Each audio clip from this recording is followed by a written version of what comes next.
Lawmakers are bracing for a chaotic January as they prepare to plunge into several fights in the first weeks of 2018.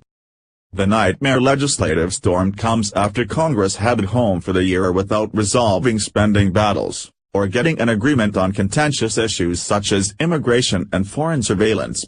It all means Congress must reach another deal to prevent a government shutdown by January 19.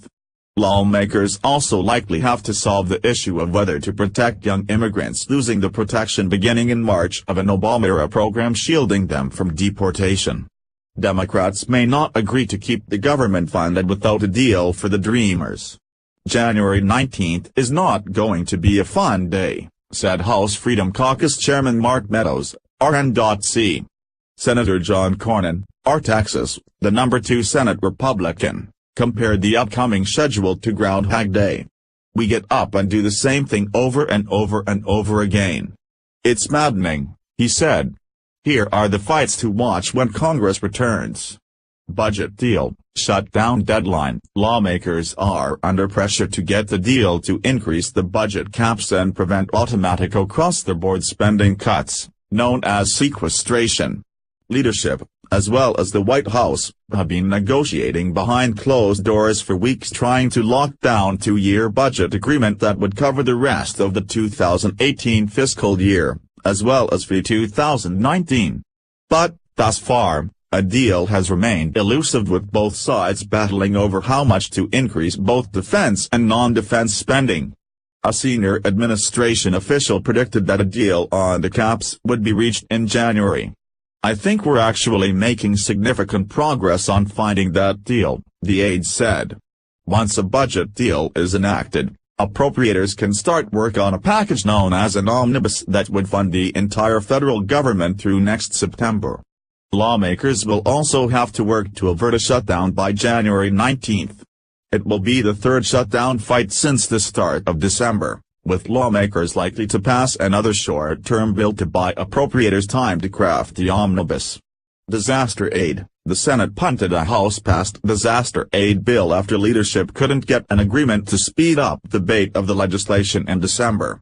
The $81 billion package provides aid for communities affected by recent hurricanes in Texas, Florida, Puerto Rico and the U.S. Virgin Islands, as well as wildfires in California. The Senate is expected to take the legislation up once they return to Washington, with Cornyn and fellow Texas GOP Senator Ted Cruz wanting more funding their state's Hurricane Harvey recovery efforts. More work needs to be done to make sure that it is enough, especially for Texas, Cruz said. He said his state, which he said had up to $180 billion in hurricane damage, would only be eligible for a small portion of the money in the House bill. But any push to help for Texas would likely set off a demand from other delegations for help responding to wildfires in California as well as additional funding for Puerto Rico. Representative Luis Gutierrez, TL, who has traveled multiple times to the island to view the devastation from Hurricane Maria, said that Puerto Rico needs an estimated $94 billion to rebuild. Immigration. The Senate is eyeing a vote on an agreement linking a fix for the Deferred Action for Childhood Arrivals, DACA, program and border security. Senate Majority Leader Mitch McConnell, RK, has promised to bring a potential bill up for a vote in January if senators can finish legislation by then.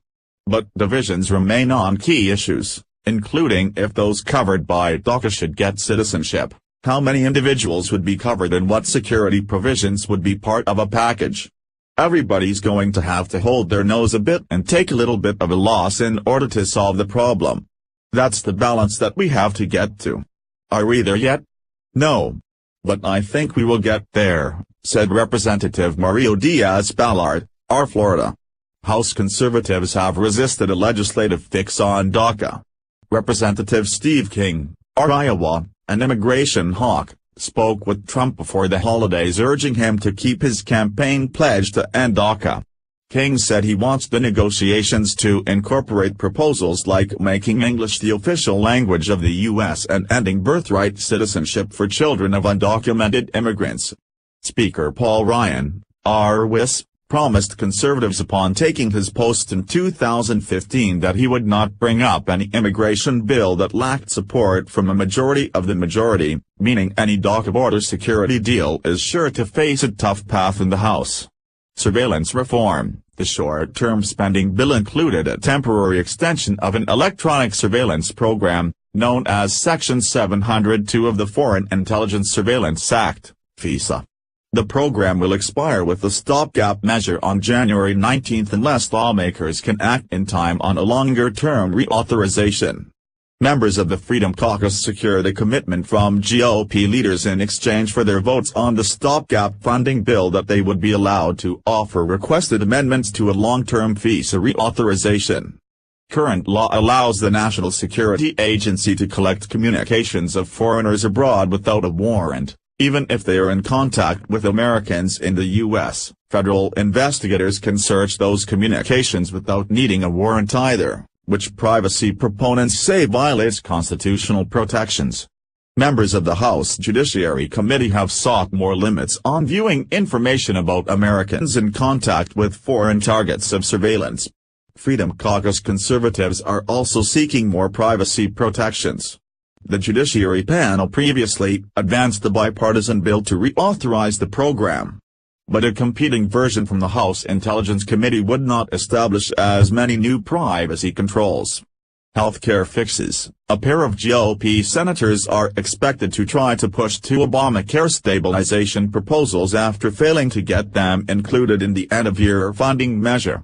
GOP sends Susan Collins, Maine, and Lamar Alexander, Tennessee, agreed to punt the two bills, one providing 2 years of cost-sharing reduction payments and a second funding reinsurance programs, after House conservatives and Senate Democrats signaled they wouldn't support including them in the continuing resolution. We will offer it after the first of the year when the Senate will consider the omnibus spending bill, the Children's Health Insurance Program, CHIP, reauthorization, funding for community health centers, and other legislation, they said in a joint statement. Lawmakers will also have to find a way to ensure the CHIP program remains funded after March. The program's authorization expired in September, and a bipartisan deal on a long-term funding plan has remained elusive. House Republicans remain opposed to measures to help stabilize insurance markets set up by a law they hate. Any effort to ensure passage of the legislation would likely have to be in a package already expected to get significant support from Democrats. I think the administration made a commitment to Susan Collins. How we can help with that commitment becomes the fundamental question. And right now, there's a lot of work that needs to be done, Meadows said.